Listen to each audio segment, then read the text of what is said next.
జెండా దిమ్మెలపై సీఎం రేవంత్ రెడ్డి చేసిన వ్యాఖ్యలు కాకరేపుతున్నాయి. తెలంగాణలో తెలుగుదేశం పార్టీని దెబ్బతీసిన బీఆర్ఎస్ పార్టీ దిమ్మెలు కూలాలంటూ రేవంత్ చేసిన వ్యాఖ్యలకు బీఆర్ఎస్ నాయకులు కౌంటర్ ఇస్తున్నారు.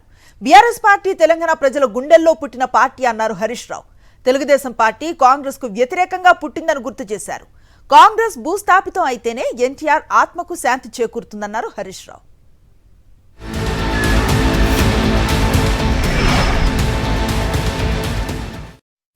ఈ తెలంగాణ రాష్ట్రంలో నందమూరి తారక రామారావు గారికి అభిమానులు ఉన్నారు. నారా చంద్రబాబు నాయుడు గారికి సహచరులు అనుచరులు ఉన్నారు. వాళ్ళందరికీ నా విజ్ఞప్తి ఒక్కటే, ఈ తెలంగాణ రాష్ట్రంలో తెలుగుదేశం ఉండొద్దని కక్ష గట్టి ఆ పార్టీ నాయకత్వాన్ని దెబ్బతీసిన చంద్రశేఖరరావును బీఆర్ఎస్ ను సమూలంగా 100 మీటర్ల గోతి తీసి పాతి పెట్టినప్పుడే బీఆర్ఎస్ వాళ్ళు గద్దెలు దిగాలి, ఊర్లలో బీఆర్ఎస్ దిమ్మలు కూలాలి.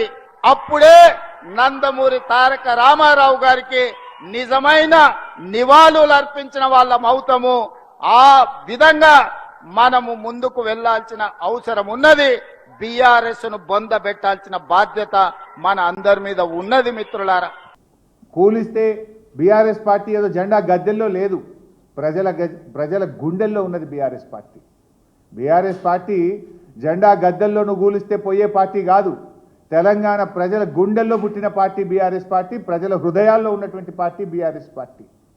తెలుగుదేశం పుట్టుకనే కాంగ్రెస్ వ్యతిరేకంగా. ఎన్టీఆర్ గారు ఆనాడు కాంగ్రెస్ పార్టీకి వ్యతిరేకంగా జాతీయ స్థాయిలో నేషనల్ ఫ్రంట్ నెలకొల్పిండు కదా. కాంగ్రెస్ భూస్థాపితమే నా లక్ష్యమని ఎన్టీఆర్ గారు ప్రతినబూనిండు కదా.